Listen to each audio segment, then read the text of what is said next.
ഇനിയുള്ള വർക്കുകൾ റോഡ് ഗതാഗതം അടച്ചുണ്ടായത് രാത്രി 6 മണിക്ക് ശേഷം മുതൽ രാവിലെ 6 മണി വരെ ആയിരിക്കണം ഇനിയുള്ള നിർമ്മാണ പ്രവർത്തനങ്ങൾ.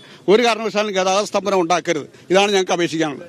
ഒരു പ്രത്യേക കാര്യം എന്ന് വെച്ചാൽ ഇവിടുത്തെ ഓട്ടോ തൊഴിലാളികൾ, വ്യാപാരികൾ ഈ ഭാഗത്ത് കച്ചവടം ചെയ്യുന്ന ജനങ്ങളിലേക്ക് ഒരു ബുദ്ധിമുട്ടാണ് മനസ്സിലാക്കണം.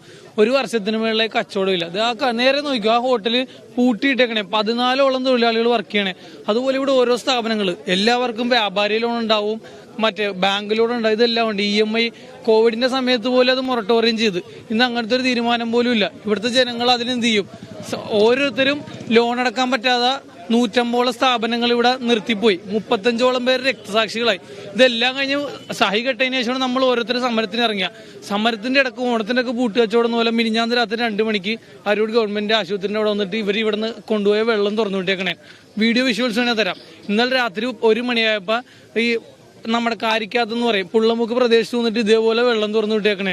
ഇവർ ഇവിടുന്ന് നമ്മളെ കണ്ണി പൊടിയിടിക്കാൻ വേണ്ടി രാവിലെ സമയത്തും വൈകി സമയത്തും വെള്ളം കൊണ്ടുപോയി മറ്റിടത്ത് തുറന്നു വിടും. ഒരു പ്രാവശ്യം ഞാൻ ചോദ്യം ചെയ്തപ്പോഴത്തേക്കും മറ്റേ ഇൻസൈഡൊക്കെ ചെയ്ത് 3-4 പേര് തല്ലാൻ പറഞ്ഞു. കാര്യം ഒറ്റക്ക് ഒരാൾക്ക് നേരിടാൻ പറ്റിയില്ല. അവര് പറയണം അവർ കേന്ദ്രത്തിന്റെ ആൾക്കാരാണ്, അവർക്ക് ഇതുണ്ട്. നമ്മൾ ആരോടെങ്കിലും പറഞ്ഞ ആളെ കൂട്ടി ചെല്ലുമ്പോഴത്തേക്കും ഈ പറഞ്ഞവരെ ആ സ്ഥലത്ത് നിന്ന് വിട്ടുപോയിട്ടുണ്ടാവും. ഇതേപോലെ വളരെ പ്ലാൻഡ് ആയിട്ട് കളക്ടർ വന്ന ദിവസം ഇവിടെ ഫസ്റ്റ് ഇവിടെ കളക്ടർ വന്നപ്പോൾ ഓടി നടന്ന് ഇവർ പണിയെടുക്കണേണ്. റോഡിലെ വെള്ളം കളയണ്, മഴയത്താണ്. എന്നിട്ട് റോഡിലെ വെള്ളം കളയണ്, കുഴി തോണ്ടന്, റോഡ് ഇതാക്കണ്, ആരെ കണ്ണിപ്പിടണ്. അതിന് അമിക്കസ് ക്യൂരി വന്ന ദിവസം ഭയങ്കര പ്ലാൻഡാണ്. ഇതൊക്കെ ആരാണ് ഇവർക്ക് ചോർത്തി കൊടുക്കുന്ന അറിയാൻ പറ്റില്ല.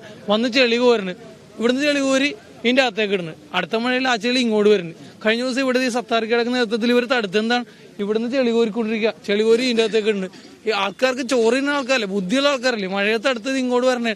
ഇതൊക്കെ പറഞ്ഞ് പണിതെടുത്ത് അവരെന്തൊക്കെയോ വന്ന് ആരൊക്കെയോ വന്ന് കുറെ കാട്ടയം കാണിച്ചു പോയി. നമ്മളിത് കുറെ പ്രതീക്ഷിച്ച് ഒരു ജനകീയ കൂട്ടായ്മ ഉണ്ടാക്കി അവർ ഇതിൽ വന്ന് അവർ കളക്ടറോട് ചർച്ച ചെയ്ത് ആ ചർച്ച ചെയ്തിട്ട് കാര്യങ്ങൾ ആദ്യം 3 ദിവസം അടച്ചിട്ട് ഇപ്പൊ 5 ദിവസം. ഈ 5 ദിവസം കൊണ്ട് അറ്റ്ലീസ്റ്റ് ഒരു 2 kilometre 13 kilometre 2 kilometre through out റെഡിയാക്കാൻ പറ്റിയിട്ടില്ല. ഈ കാണകളൊന്നും ക്ലീൻ ചെയ്യാൻ പറ്റിയില്ല. ആദ്യം ചെയ്യേണ്ടതെന്ന് പറഞ്ഞാൽ കാണ പണിത് ഈ വെള്ളങ്ങൾ പോകാനുള്ള കാര്യം. പണ്ട് മുതലേ വെള്ളക്കെട്ടുള്ള പ്രദേശമാണ്. അവിടെ വന്ന് ഇവരുടെ വെള്ളവും കൂടെ വന്നാൽ ഇത്രയും പൈൽ ചെയ്യുമ്പോൾ ഭൂമിയുടെ അടിയിൽ നിന്ന് തന്നെ വെള്ളം ഉൾപ്പെടെയുള്ളതാണ്.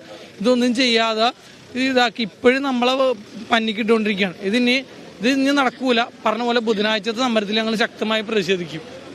അരൂർ അമ്പലം മുതൽ തുറവൂർ വരെ ഇങ്ങനെ ഈ അരൂർ അമ്പലം മുതൽ തുറവൂരുകളെ ഇടയ്ക്കുള്ള ആൾക്കാർക്ക് അത് ഏറ്റവും കൂടുതൽ ബുദ്ധിമുട്ട്. ഇവിടെ ഉള്ളവർക്കൊന്നും പുറത്തേക്ക് ഇറങ്ങാൻ പറ്റില്ല, സ്കൂളിൽ പോകാൻ പറ്റില്ല. സ്കൂളൊക്കെ 7 ദിവസം അടച്ചിട്ടുണ്ട്. പിള്ളേരെ പഠിത്തം പോവുക, ഒന്ന് കടയിൽ പോകാൻ പറ്റില്ല. 150ഓളം സ്ഥാപനങ്ങൾ അടച്ച്, ഹോസ്പിറ്റലുകൾ വരെ അടച്ച്, മെഡിക്കൽ ഷോപ്പിന്റെ കാര്യം ഇപ്പോൾ പറഞ്ഞിട്ടില്ലേ. അപ്പൊ ചെളിവെള്ളം ഈ ദുരിതമായിട്ട് നടന്ന് വേസ്റ്റ് വെള്ളം എല്ലാം ഒഴുക്കി മനുഷ്യൻ കാണുന്നട പോലും പറ്റുന്നില്ല. ഇവിടെ തൃച്ചാറ്റൂർ പിന്നെ അരൂർ കുറ്റിമൂലി നേരെ ഇങ്ങനെ വന്ന് തൈക്കാട്ടുശ്ശേരി വഴി കറങ്ങി വരണം. ഇവിടെ നിന്ന് നേരെ കുമ്പളങ്ങി വഴി